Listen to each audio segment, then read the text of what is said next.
അസ്സലാമു അലൈക്കും വറഹ്മത്തുള്ളാഹി വബറകാതുഹു. അൽഹംദുലില്ലാഹി വഹ്ദ വസ്സലാത്തു വസ്സലാമു അലാ മൻ ലാ നബിയ്യ ബഅദ.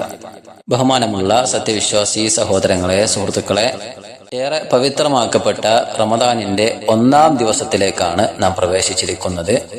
ഒരു വിശ്വാസി എന്നുള്ള നിലക്ക് റമദാൻ മാസത്തിൽ നാം ശ്രദ്ധിക്കേണ്ടതായ സുപ്രധാനമായ ചില കാര്യങ്ങളെക്കുറിച്ചും അതേപോലെ തന്നെ റമദാനിൽ മാത്രം നിർവഹിക്കേണ്ടതായ പ്രത്യേക ആരാധനകളെക്കുറിച്ചും നോമ്പ് എന്ന അതിമഹത്തായ ആരാധനാ കർമ്മത്തിൽ നാം നിരതരാകുമ്പോൾ ഒരു നോമ്പുകാരൻ എന്ന നിലക്ക് നാം പാലിക്കേണ്ടതായ മര്യാദകളെ കുറിച്ചൊക്കെയാണ് ഇന്നത്തെ ക്ലാസ്സിൽ നാം ചർച്ച ചെയ്യുന്നത്.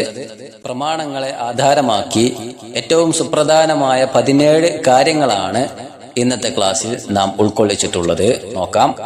ആദ്യമായി നമുക്കുണ്ടായിരിക്കേണ്ട വിശേഷണം അൽ ഇഖ്ലാസു ഫിസ്സിയാം, നോമ്പിൽ നിഷ്കളങ്കത പുലർത്തുക എന്നതാണ്, അല്ലെങ്കിൽ ആത്മാർത്ഥമായി നോമ്പെടുക്കുക എന്നതാണ്. അബൂ ഹുറൈറ റളിയല്ലാഹു തആല അൻഹു ഉദ്ധരിക്കുന്ന ഹദീസിൽ പ്രവാചകൻ സല്ലല്ലാഹു അലൈഹി വസല്ലമ തങ്ങൾ പറയുന്നുണ്ട്, മൻ സാമ റമദാന ഈമാനൻ വഹ്തിസാബൻ ഗുഫിറ ലഹു മാ തഖദ്ദമ മിൻ ദംബിഹി. അഥവാ ആത്മാർത്ഥമായി കൊണ്ട് ഈമാനോട് കൂടി പ്രതിഫലേച്ഛയോടുകൂടി ആരാണോ റമദാൻ മാസത്തിൽ നോമ്പെടുക്കുന്നത് അവന്റെ കഴിഞ്ഞു പോയ സകല പാപങ്ങളും അല്ലാഹു സുബ്ഹാനഹു വ തആല അവന് പുറത്തു കൊടുക്കുന്നതായിരിക്കും എന്നാണ്. അപ്പൊ ജീവിതത്തിൽ കഴിഞ്ഞു പോയ വൻ പാപങ്ങളല്ലാത്ത മറ്റു സകല പാപങ്ങളും, നമ്മുടെ ജീവിതത്തിൽ അറിഞ്ഞും അറിയാതെയും സംഭവിച്ചു പോയ എല്ലാ പാപങ്ങളും മാപ്പാക്കി കിട്ടുവാൻ ഈ നോമ്പുകൾ കാരണമാകും എന്നാണ്. അതിനുണ്ടായിരിക്കേണ്ടത് കളങ്കമില്ലാത്ത നിഷ്കളങ്കമായ ആത്മാർത്ഥതയാണ് എന്നാണ്. രണ്ടാമത്തെ കാര്യം തബീയത്തുൻ നിയ്യ ഫി സൗമിൽ ഫരീദ, അഥവാ നോമ്പെടുക്കുമ്പോൾ എപ്പോഴും നാം ശ്രദ്ധിക്കേണ്ട വിഷയമാണ്, ഫർള് നോമ്പാണ് എങ്കിൽ രാത്രിയിൽ തന്നെ നീയത്തെടുക്കുക എന്നത്. ഹഫ്സ റളിയല്ലാഹു തആല അൻഹ പറയുന്നുണ്ട്, ഇമാം നസായിയാണ് ആ ഹദീസ് ഉദ്ധരിക്കുന്നത്. അവർ പറയുകയാണ്, ലാ സുയാമ ലിമൻ ലം യുജ്മി' ഖബ്ല അൽ ഫജ്ർ, ഫജ്റിന് മുമ്പായി കൊണ്ട് നീയത്തെടുക്കാത്തവന് നോമ്പില്ല എന്നാണ്. അഥവാ ഫർള് നോമ്പുകളെ സംബന്ധിച്ചിടത്തോളം ഫജ്റിന് മുമ്പായി തന്നെ നീയത്തെടുക്കുക എന്നത് അനിവാര്യമാണ്. പലർക്കുമുള്ളൊരു ആശങ്കയാണ്, ഒരു മാസത്തേക്ക് ഒരുമിച്ച് നീയത്തെടുക്കാൻ കഴിയുമോ, അതല്ലെങ്കിൽ പകലിൽ നീയത്തെടുത്താൽ മതിയോ എന്നിങ്ങനെയുള്ള കുറെ ആശങ്കകൾ. യഥാർത്ഥത്തിൽ അങ്ങനെയല്ല, മറിച്ച് ഓരോ ദിവസവും നാം നീയത്തെടുക്കേണ്ടതുണ്ട്. അതേപോലെ തന്നെ രാത്രിയിൽ തന്നെ നീയത്ത് വെക്കേണ്ടതുണ്ട്. നീയത്തെടുക്കുക എന്ന് പറഞ്ഞാൽ നാവ് കൊണ്ട് ഉച്ചരിക്കേണ്ട ആവശ്യമില്ല, മറിച്ച് മനസ്സിൽ കരുതുക എന്നതാണ്. അഥവാ ആ നോമ്പെടുക്കാനുള്ള തയ്യാറെടുപ്പ് മനസ്സുകൊണ്ട് നാം എടുക്കുക, അതിനുള്ള പുറപ്പാടുണ്ടായിരിക്കുക എന്നാണ് അതുകൊണ്ട് ഉദ്ദേശിക്കുന്നത്. അപ്പോൾ ആ രാവിൽ തന്നെ ആ നീയത്ത് എടുക്കേണ്ടതുണ്ട്. അഥവാ നാളെ നോമ്പെടുക്കുകയാണെങ്കിൽ ഇന്ന് മഗ്രിബ് മുതൽ അതിന്റെ സമയം, നാളേക്ക് നീയത്തെടുക്കാനുള്ള സമയം ആരംഭിക്കുകയാണ്.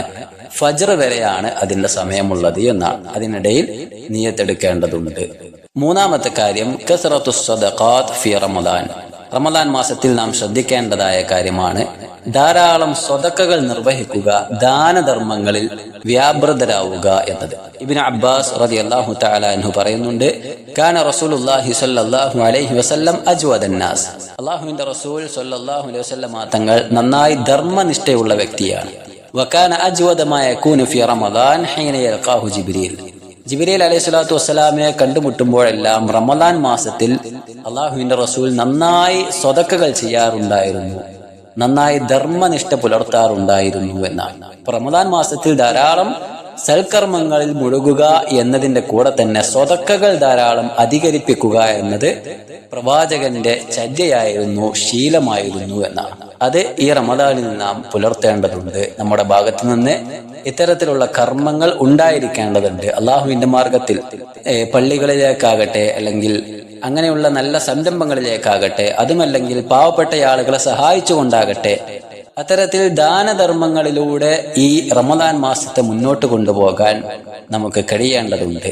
നാലാമതായി കൊണ്ട് ശ്രദ്ധിക്കേണ്ട കാര്യം ഖൗലുസ് സ്വാഇം ഇദാ ശുതിം ഇന്നി സ്വാഇം, അഥവാ ആക്ഷേപിക്കപ്പെടുമ്പോൾ അല്ലെങ്കിൽ മറ്റുള്ള ആരെങ്കിലും നമ്മെ ചീത്ത വിളിക്കുമ്പോൾ ഞാൻ നോമ്പുകാരനാണ് എന്ന് പറഞ്ഞ് വേണ്ടാത്ത സംസാരങ്ങൾ ഉരുവിടാതെ അതിൽ നിന്ന് മാറി നിൽക്കുക എന്നതാണ്. നോമ്പെടുക്കുക എന്ന് പറഞ്ഞാൽ കേവലം ഭക്ഷണപാനീയങ്ങൾ ഒഴിവാക്കുക എന്നതല്ല, മറിച്ച് സൽക്കർമ്മങ്ങളിൽ മുഴുകുന്നതിന്റെ കൂടെ വേണ്ടാത്തരങ്ങളിൽ ഇടപെടാതെ അതിൽ നിന്നും മാറി നിൽക്കുക എന്നത് ഇതിന്റെ ഭാഗമാണ്. മ്ലേച്ഛമായ സംസാരങ്ങളും വൃത്തികെട്ട വാക്കുകളും നാവിൽ കൂടി ഉരുവിടുന്നുണ്ട് എങ്കിൽ ആ നോമ്പിന് യാതൊരു അർത്ഥവുമില്ല എന്ന് നാം മനസ്സിലാക്കണം. അബൂ ഹുറൈറ റളിയല്ലാഹു തആല അൻഹു ഉദ്ധരിക്കുന്ന ഹദീസിൽ കാണാം, അല്ലാഹുവിന്റെ റസൂൽ പറയുന്നുണ്ട് സല്ലല്ലാഹു അലൈഹി വസല്ലം, ഖാല അല്ലാഹു കുല്ലു അമലി ഇബ്നി ആദം ലഹു ഇല്ല സിയാം. അഥവാ അല്ലാഹു പറയുകയാണ്, ആദം സന്തതിയുടെ സകല കർമ്മങ്ങളും അവനുള്ളതാകുന്നു, അഥവാ അതിന്റെ പ്രതിഫലം നിശ്ചയിക്കപ്പെട്ടിട്ടുണ്ട്, ഇല്ല സിയാം, നോമ്പല്ലാത്ത. അപ്പൊ നോമ്പ് അതിൽ നിന്ന് ഒഴിവാണ്. അതിന്റെ പ്രതിഫലം എങ്ങനെയാണ് ഉണ്ടായിരിക്കുക? ഫഇന്നഹു ലി, അത് എനിക്കുള്ളതാണ്. വഅന അജ്സി ബിഹി, ഞാനാണ് അതിന്റെ പ്രതിഫലം നിശ്ചയിക്കുന്നത്. കണക്കില്ലാത്ത പ്രതിഫലം നോമ്പുകാരന് വേണ്ടി അള്ളാഹു നൽകുന്നതായിരിക്കും എന്നാണ്. എന്നിട്ട് അള്ളാഹുവിന്റെ റസൂൽ സല്ലല്ലാഹു അലൈഹി വസല്ലം തങ്ങൾ ശേഷം പറയുന്നു, വസ്സിയാമു ജുന്ന, നോമ്പ് എന്ന് പറഞ്ഞാൽ അതൊരു പരിചയാണ്. തിന്മകളിൽ നിന്നും നമ്മെ രക്ഷപ്പെടുത്തുന്ന വലിയൊരു പരിചയാണ് നോമ്പ് എന്നുള്ളത്. അത് ആ രീതിയിൽ തന്നെ നമ്മൾ അതിനെ കാണേണ്ടതുണ്ട്, സ്വീകരിക്കേണ്ടതുണ്ട്. വഇദാ കാന യൗമു സൗമി അഹദികും, നിങ്ങളിൽ ഒരുത്തൻ അവൻ നോമ്പുകാരനായിരിക്കെ അവൻ ഫലാ യർഫസ്, വേണ്ടാത്തരങ്ങൾ പറയാതിരിക്കട്ടെ, മ്ലേച്ഛതകൾ അവൻ ഉരുവിടാതിരിക്കട്ടെ, വലാ യസ്ഖബ്, അവൻ അട്ടഹസിക്കാതിരിക്കട്ടെ, അഥവാ ഉച്ചത്തിൽ സംസാരിക്കാതിരിക്കട്ടെ എന്നാണ്.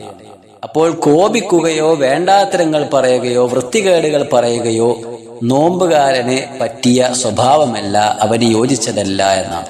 ഇനി ഫഇൻ സാബഹു അഹദുൻ ഔ ഖാതലഹു, ആരെങ്കിലും അവനോട് വേണ്ടാത്തരങ്ങൾ പറഞ്ഞാൽ, അല്ലെങ്കിൽ അവനെ ചീത്ത വിളിച്ചാൽ, അല്ലെങ്കിൽ അവനോട് തർക്കിക്കാൻ വന്നാൽ, അപ്പോൾ ഫൽയഖുൽ, അവൻ പറഞ്ഞുകൊള്ളട്ടെ, ഇന്നി ഇംറുഉൻ സായിമുൻ, ഞാൻ നോമ്പുകാരനാണ് എന്നവൻ പറഞ്ഞുകൊള്ളട്ടെ എന്നാണ്.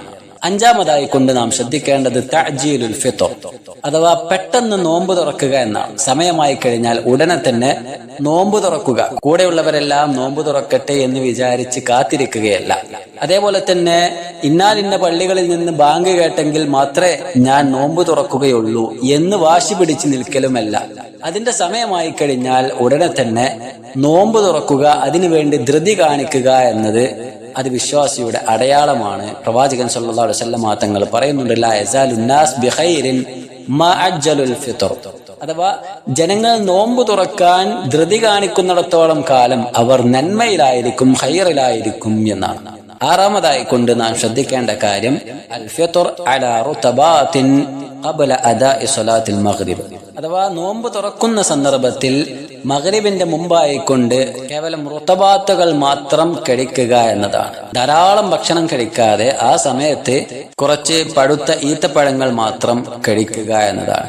ഹദീസിൽ കാണാം, അനസ് ഇബ്നു മാലിക് റളിയല്ലാഹു തആല അൻഹു ഉദ്ധരിക്കുന്ന ഹദീസിൽ കാണാം, കാന റസൂലുള്ളാഹി സ്വല്ലല്ലാഹു അലൈഹി വസല്ലം യുഫ്തിറു അലാ റുതബാത്തിൻ ഖബ്ല അൻ യുസല്ലി, നമസ്കാരത്തിന്റെ മുമ്പായി കൊണ്ട് പ്രവാചകൻ സല്ലല്ലാഹു അലൈഹി വസല്ലം തങ്ങൾ കുറച്ച് റുതബുകൾ മാത്രമായിരുന്നു ഭക്ഷിച്ചിരുന്നത്.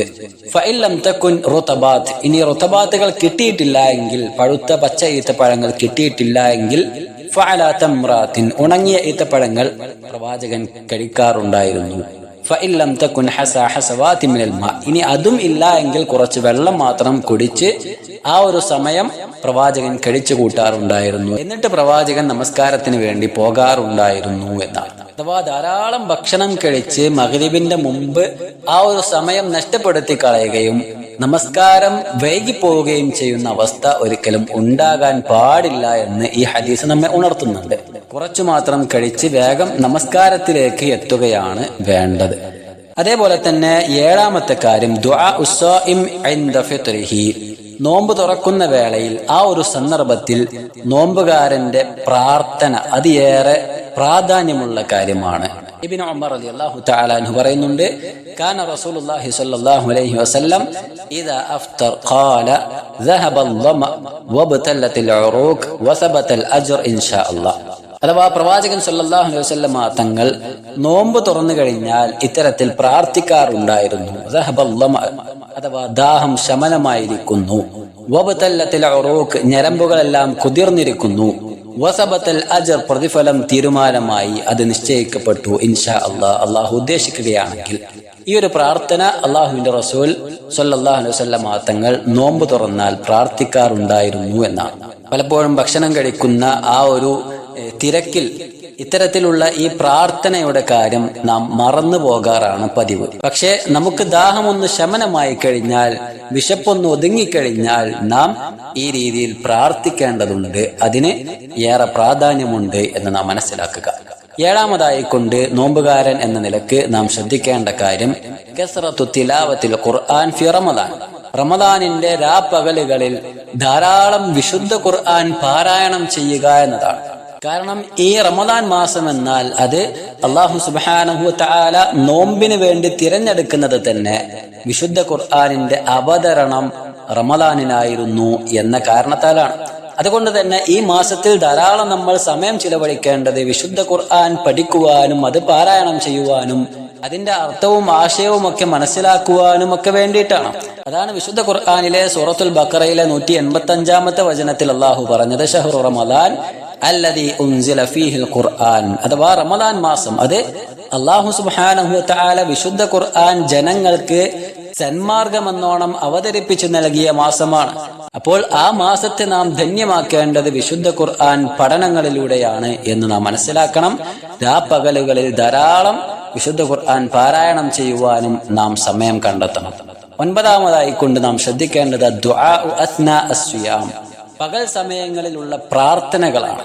അഥവാ നോമ്പുകാരനായിരിക്കെ പ്രാർത്ഥിച്ചു കഴിഞ്ഞാൽ ആ പ്രാർത്ഥനകൾക്ക് മറ്റുള്ള പ്രാർത്ഥനകളെക്കാൾ പരിഗണനയുണ്ട് എന്ന് നാം മനസ്സിലാക്കണം. അഥവാ അബൂ ഹുറൈറ റളിയല്ലാഹു തആല അൻഹു ഉദ്ധരിക്കുന്ന ഹദീസിൽ പ്രവാചകൻ സല്ലല്ലാഹു അലൈഹി വസല്ലം തങ്ങൾ പറയുന്നത് സലാസു ദഅവാത്തിൻ മുസ്തജാബാത്തുൻ, 3 പ്രാർത്ഥനകൾ അത് ഉത്തരം നൽകപ്പെടുന്ന പ്രാർത്ഥനകളാണ്.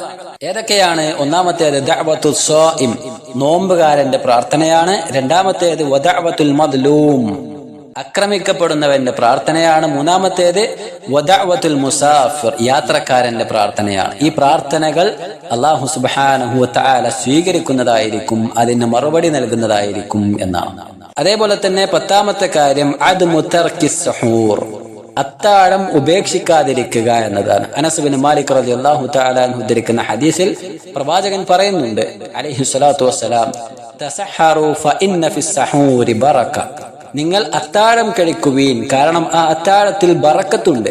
നമുക്ക് വിശപ്പില്ല എങ്കിലും ആ സമയത്ത് എഴുന്നേറ്റ് എന്തെങ്കിലും ഒന്ന് കഴിക്കുക, കുറച്ച് വെള്ളം കുടിക്കുക, ഒന്നുമില്ലെങ്കിൽ 2-3 ഈത്തപ്പഴം ഭക്ഷിച്ചിട്ടെങ്കിലും ആ സുന്നത്ത് കൈവരിക്കുക എന്നത് നാം ശ്രദ്ധിക്കേണ്ട കാര്യമാണ്.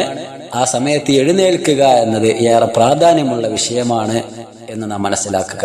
അതേപോലെ തന്നെ 11-ാമത്തേത് യുസ്തഹബ്ബു അൻ യജ്അല ഫീ സഹൂരിഹി തംറൻ, ആ അത്താഴത്തിൽ ഈത്തപ്പഴം ഉൾക്കൊള്ളിക്കാൻ ശ്രദ്ധിക്കുക എന്നതാണ്. അഥവാ അത്താഴം ഒരുപാട് ഭക്ഷണങ്ങൾ കഴിക്കാതെ, മറ്റുള്ള ഭക്ഷണങ്ങൾ കഴിക്കാതെ ഈത്തപ്പഴമാക്കി മാറ്റുക. അത്താഴത്തിൽ ഈത്തപ്പഴം കഴിക്കുക, അത് ഒറ്റയായി ഭക്ഷിക്കുക എന്നത് സുന്നത്താണ് എന്നാണ്. നിഅമ സുഹൂറുൽ മുഅ്മിൻ അത്തംറ, അഥവാ ഒരു മുഅ്മിനിന്റെ അത്താഴം അത് തംറാണെങ്കിൽ എത്ര നന്നായിരുന്നു എന്ന് പ്രവാചകൻ പറഞ്ഞതായി ഹദീസിൽ കാണാൻ സാധിക്കും. 12-ാമത്തെ കാര്യം തഅഖീറുസ് സുഹൂർ, അത്താഴം കഴിവിന്റെ പരമാവധി വൈകിപ്പിക്കുക എന്നതാണ്. സ്വഹാബത്ത് പറയുന്നതായി കൊണ്ട് കാണാം, സെയ്ദ് ഇബ്നു സാബിത്ത് റളിയല്ലാഹു തആല അൻഹു പറയാണ്, തസഹർനാ മഅൻ നബി സല്ലല്ലാഹു അലൈഹി വസല്ലം സുമ്മ ഖാമ ഇലസ്സലാ, ഞങ്ങൾ അത്താഴം കഴിച്ച് പിന്നീട് പ്രവാചകന്റെ അരികിലേക്ക് നമസ്കരിക്കാൻ വേണ്ടി പോകുമായിരുന്നു. അപ്പോൾ എത്രയാണ് നിങ്ങൾക്ക് ആ അത്താഴത്തിന്റെയും നമസ്കാരത്തിന്റെയും ഇടയിലുള്ള സമയമെന്ന് ചോദിച്ചപ്പോൾ അദ്ദേഹം പറയുന്നുണ്ട് ഖദ്റു 50 ആയ, അഥവാ ഒരു ഏകദേശം 50 ആയത്തുകൾ പാരായണം ചെയ്യുന്ന ആ ഒരു സമയമായിരുന്നു അതിനിടയിൽ ഉണ്ടായിരുന്നത് എന്നാണ്. അപ്പൊ കഴിവിന്റെ പരമാവധി ആ ഒരു അവസാന സമയത്തേക്ക് അത്താഴത്തെ നീട്ടിവെക്കുക എന്നത് പ്രവാചകൻ സല്ലല്ലാഹു അലൈഹി വസല്ലം തങ്ങൾ ഇഷ്ടപ്പെട്ടിരുന്നു. സ്വഹാബത്ത് അത് അങ്ങനെയായിരുന്നു ചെയ്തിരുന്നത് എന്ന് നമുക്ക് കാണുവാൻ സാധിക്കും. അതേപോലെ തന്നെ 13-ാമത്തേതായി നാം ശ്രദ്ധിക്കേണ്ട കാര്യം ഇസ്തിഹ്ബാബു തഫ്തീരിസ് സ്വാഇമീൻ, നോമ്പുകാരെ നോമ്പ് തുറപ്പിക്കുക എന്നതാണ്. അത് നമ്മുടെ നാടുകളിലൊക്കെയുള്ള ഒരു രീതിയാണ്. എന്നാലും അതിന്റെ പ്രതിഫലം മറന്ന് അത് കേവലം ഒരു കാട്ടിക്കൂട്ടലായി മാറുന്നുണ്ടോ എന്ന് നാം പരിശോധിക്കേണ്ടതുണ്ട്. സെയ്ദ് ഇബ്നു ഖാലിദ് റളിയല്ലാഹു തആല അൻഹു ഉദ്ധരിക്കുന്ന ഹദീസിൽ അല്ലാഹുവിന്റെ റസൂൽ സല്ലല്ലാഹു അലൈഹി വസല്ലം തങ്ങൾ അതിന്റെ പ്രാധാന്യത്തെ വിളിച്ചോതുന്ന രീതിയിൽ പറയുന്നുണ്ട്, മൻ ഫത്തറ സായിമൻ, ആരെങ്കിലും ഒരു നോമ്പുകാരന് നോമ്പ് തുറപ്പിച്ചാൽ കാന ലഹു മിസ്ലു അജ്രിഹി, അവന്റെ പ്രതിഫലത്തെ പോലെ ഇയാൾക്കും പ്രതിഫലം ഉണ്ടായിരിക്കും. ഗൈറ അന്നഹു ലാ യൻഖുസ് മിൻ അജ്രി സ്വാഇമി ശൈഅ, നോമ്പുകാരന്റെ പ്രതിഫലത്തിൽ യാതൊരു ഇടിവും വരാതെ അയാളുടെ അതേ പ്രതിഫലം ഈ നോമ്പ് തുറപ്പിക്കുന്ന വ്യക്തിക്കും ഉണ്ടായിരിക്കുമെന്നാണ്. അപ്പോൾ ആ ഒരു നീയത്തോടു കൂടി, ആ ഒരു പ്രതിഫലം കാംക്ഷിച്ചുകൊണ്ടായിരിക്കണം നോമ്പ് തുറപ്പിക്കൽ നാം സംഘടിപ്പിക്കേണ്ടത്. അതല്ലാതെ കേവലം മറ്റുള്ള ആളുകൾക്ക് മുന്നിൽ പെരുമ നടിക്കുവാനും ജനങ്ങളുടെ ഇടയിൽ ഒരു പ്രശസ്തി ലഭിക്കുവാനും വേണ്ടി നോമ്പ് തുറപ്പിച്ചാൽ ഈ പ്രതിഫലം അയാൾക്കുണ്ടായിരിക്കുകയില്ല. അത് പരലോകത്തെ അയാൾക്ക് നഷ്ടമായിരിക്കും ഉണ്ടായിരിക്കുക എന്ന് നാം മനസ്സിലാക്കണം. 14ാമത്തെ കാര്യമായി കൊണ്ട് നാം മനസ്സിലാക്കേണ്ടത് അൽ ഹിർസു അലാ സ്വലാത്തി തറാവീഹ്, തറാവീഹ് നമസ്കാരത്തിന് താല്പര്യം പ്രകടിപ്പിക്കുക, അതിന് മുന്നിൽ എത്തിച്ചേരുക എന്നതാണ്.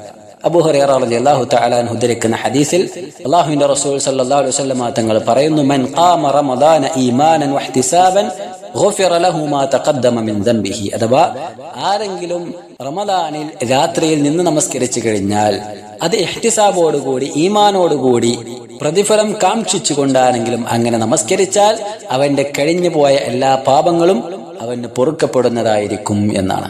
മറ്റു പകൽ സമയങ്ങളിലും അതേപോലെ തന്നെ നോമ്പ് തുറപ്പിക്കലിനും എല്ലാം കൂടെ ഉണ്ടായിരിക്കുന്ന പലരും തറാവീഹിന്റെ സമയമാകുമ്പോൾ അവർ മാഞ്ഞു പോകുന്നതായി സ്വാഭാവികമായും നമ്മുടെ സൊഫുകളിൽ കാണാറുണ്ട്. അത് യഥാർത്ഥത്തിൽ ഒരു ശരിയായ രീതിയല്ല. അതേപോലെ തന്നെ റമദാനിന്റെ ആദ്യ കാലങ്ങളിൽ ഉണ്ടായിരുന്ന പലരും അവസാന കാലങ്ങളിൽ രണ്ടാമത്തെ 10 തുടങ്ങുമ്പോഴോ അവസാന 10 തുടങ്ങുമ്പോഴോ ഒന്നും കാണാത്ത ഒരവസ്ഥയും ഉണ്ടാകാറുണ്ട്. അതും ശരിയായ രീതിയല്ല എന്ന് നാം മനസ്സിലാക്കണം. റമദാനിൽ തുടർച്ചയായ തറാവീഹ് നമസ്കാരം നാം നിലനിർത്തണം. അതിനുശേഷം പിന്നീട് അത് വിത്റായിക്കൊണ്ടും തഹജ്ജുദായിക്കൊണ്ടും രാത്രികളിലുള്ള നമസ്കാരമായിക്കൊണ്ട് നാം അത് തുടർത്തേണ്ടതുണ്ട്. അതാണ് അതിന്റെ ശരിയായ രീതി എന്ന് നാം മനസ്സിലാക്കുക. അതേപോലെ തന്നെ 15ാമതായി കൊണ്ട് നാം ശ്രദ്ധിക്കേണ്ടത് അൽ ഇജ്തിഹാദു ഫിൽ അശ്റിൽ അവാഖിർ, അവസാന 10 രാവുകളിൽ ധാരാളം പരിശ്രമിക്കുക, കഠിനാധ്വാനം ചെയ്യുക എന്നതാണ്. റമദാനിന്റെ ഏറ്റവും മൂല്യമുള്ള സന്ദർഭമാണ് അവസാന 10 രാവുകൾ. ആ അവസാന 10 രാവുകളിൽ അതിശക്തമായ രീതിയിൽ തന്നെ പ്രവാചകൻ സല്ലല്ലാഹു അലൈഹി വസല്ലം തങ്ങൾ കഠിനാധ്വാനം ചെയ്യാറുണ്ടായിരുന്നു, നന്മകളിൽ മുന്നേറുവാൻ പരിശ്രമിക്കാറുണ്ടായിരുന്നു. ഹദീസിൽ കാണാം, ആയിഷ റളിയല്ലാഹു തആല അൻഹ പറയാണ്, കാന നബി സല്ലല്ലാഹു അലൈഹി വസല്ലം ഇദാ ദഖല അൽ അശ്ർ ശദ്ദ മിഅ്സറഹു വഅഹ്യാ ലൈലഹു വഅയ്ഖദ അഹ്ലഹു, അഥവാ റസൂലുള്ളാഹി സ്വല്ലല്ലാഹു അലൈഹി വസല്ലം തങ്ങൾ റമദാനിന്റെ അവസാന 10ലേക്ക് പ്രവേശിച്ചാൽ റസൂലുള്ളാഹ് അരയുടുപ്പൊന്ന് മുറുക്കി ഉടുക്കാറുണ്ടായിരുന്നു. രാത്രിയെ അള്ളാഹുവിന്റെ റസൂൽ സല്ലല്ലാഹു അലൈഹി വസല്ലം തങ്ങൾ ജീവിപ്പിക്കാറുണ്ടായിരുന്നു. ഇബാദത്തുകൾ കൊണ്ട് റസൂലുള്ളാഹ് ആ രാവുകളിൽ എഴുന്നേറ്റിരിക്കാറുണ്ടായിരുന്നു. വഅയ്ഖദ അഹ്ലഹു, തന്റെ കുടുംബത്തെയും റസൂലുള്ളാഹ് വിളിച്ചുണർത്താറുണ്ടായിരുന്നു. അത് നമ്മൾ ശ്രദ്ധിക്കണം. നമ്മൾ മാത്രം ഇബാദത്ത് ചെയ്താൽ പോരാ, നമ്മൾ മാത്രം സ്വർഗത്തിൽ പോയാൽ പോരാ, മറിച്ച് നമ്മുടെ കുടുംബത്തെയും നമ്മുടെ മക്കളെയും ഒക്കെ വിളിച്ചുണർത്തുവാൻ നമുക്ക് കഴിയേണ്ടതുണ്ട് എന്നാണ്. 16ാമത്തതായിക്കൊണ്ട് അൽ ഇഅ്തികാഫ്, അഥവാ പള്ളികളിൽ ഭജനമിരിക്കുക എന്നതാണ്. പ്രത്യേകിച്ച് റമദാനിന്റെ അവസാന 10ൽ ഇഅ്തികാഫ് ഇരുന്നു കൊണ്ട് ധാരാളം ഇബാദത്തിൽ മുഴുകുവാൻ വിശ്വാസികൾ പരിശ്രമിക്കേണ്ടതുണ്ട് എന്നാണ്. അള്ളാഹുവിന്റെ റസൂൽ സല്ലല്ലാഹു അലൈഹി വസല്ലം തങ്ങൾ ആ രീതിയിൽ അവസാന 10 കഴിഞ്ഞാൽ തുടർച്ചയായി എല്ലാ റമദാനിലും അള്ളാഹുവിന്റെ റസൂൽ സല്ലല്ലാഹു അലൈഹി വസല്ലം തങ്ങൾ ഇഅ്തികാഫ് ഇരിക്കാറുണ്ടായിരുന്നു. അഥവാ പള്ളികളിൽ ഭജനമിരുന്നു കൊണ്ട് ദീർഘമായ ആരാധനകളിൽ മുഴുകാറുണ്ടായിരുന്നു എന്ന് ഹദീസിൽ കാണുവാൻ സാധിക്കും. 17ാമതായിക്കൊണ്ട് ഈ റമദാനുമായി ബന്ധപ്പെട്ട് നാം ശ്രദ്ധിക്കേണ്ടത് സകാത്തുൽ ഫിത്റാണ്. ഇബ്നു ഉമർ റളിയല്ലാഹു തആല അൻഹു പറയുന്നതായിക്കൊണ്ട് കാണാം, അന്ന റസൂലുള്ളാഹി സ്വല്ലല്ലാഹു അലൈഹി വസല്ലം ഫറദ സകാത്തുൽ ഫിത്ർ മിൻ റമദാൻ അലൻ നാസ്, ഓരോ ജനങ്ങൾക്കും അല്ലാഹുവിന്റെ റസൂൽ സ്വല്ലല്ലാഹു അലൈഹി വസല്ലം തങ്ങൾ സകാത്തുൽ ഫിത്ർ ഫർളാക്കിയിട്ടുണ്ട്. അത് ഓരോരുത്തരും കൊടുത്തു വീട്ടേണ്ടതുണ്ട്. സാഅൻ മിൻ തംറിൻ ഔ സാഅൻ മിൻ ശഈരിൻ, അഥവാ തമ്രിൽ നിന്നും ഈത്തപ്പഴത്തിൽ നിന്നും ഒരു സോ, അല്ലെങ്കിൽ ബാർലിയിൽ നിന്നും ഒരു സോ കൊടുത്തു വീട്ടിക്കൊണ്ടാണ് ആ ഇബാദത്ത് ചെയ്യേണ്ടത്. അലാ കുല്ലി ഹുജ്ജിൻ ഔ അബ്ദിൻ, സ്വതന്ത്രനാകട്ടെ അടിമയാകട്ടെ, സക്കറിൻ ഔ ഉൻസ, ആണാകട്ടെ പെണ്ണാകട്ടെ, മിനൽ മുസ്ലിമീൻ, എല്ലാ മുസ്ലിങ്ങൾക്കും അല്ലാഹുവിന്റെ റസൂൽ സല്ലല്ലാഹു അലൈഹി വസല്ലം തങ്ങൾ അത് ഫർളാക്കിയിട്ടുണ്ട്. പെരുന്നാളിന് പള്ളിയിൽ പോകുന്നതിന്റെ മുമ്പായി അത് നിർവഹിക്കേണ്ടതുണ്ട് എന്ന് നാം മനസ്സിലാക്കുക. ഇത്രയും കാര്യങ്ങളാണ് റമദാൻ മാസത്തിൽ ഏറ്റവും സുപ്രധാനമായി കൊണ്ട് നാം മനസ്സിലാക്കേണ്ടത്. കാര്യങ്ങൾ കൃത്യമായി പഠിക്കുക. അല്ലാഹു സുബ്ഹാനഹു വ തആല ഇത്തരത്തിലുള്ള കാര്യങ്ങളിൽ വീഴ്ച വരുത്താതെ അതിമനോഹരമായി വിശ്വാസം അടിയുറപ്പിച്ചുകൊണ്ട് ജീവിക്കുവാൻ നമുക്കെല്ലാം തൗഫീഖ് പ്രദാനം ചെയ്യുമാറാകട്ടെ. റമദാനിനെ ശരിയായ രീതിയിൽ ഉപയോഗപ്പെടുത്തുവാനും അത് ആത്മാർത്ഥമായി അതിലെ ഇബാദത്തുകൾ നിർവഹിക്കുവാനും അല്ലാഹു നമുക്കെല്ലാം തൗഫീഖ് പ്രദാനം ചെയ്യുമാറാകട്ടെ. വസല്ലല്ലാഹു വസല്ലം അലാ നബിയിന മുഹമ്മദ്. അസ്സലാമു അലൈക്കും വറഹ്മത്തുള്ളാഹി വബറകാതുഹു.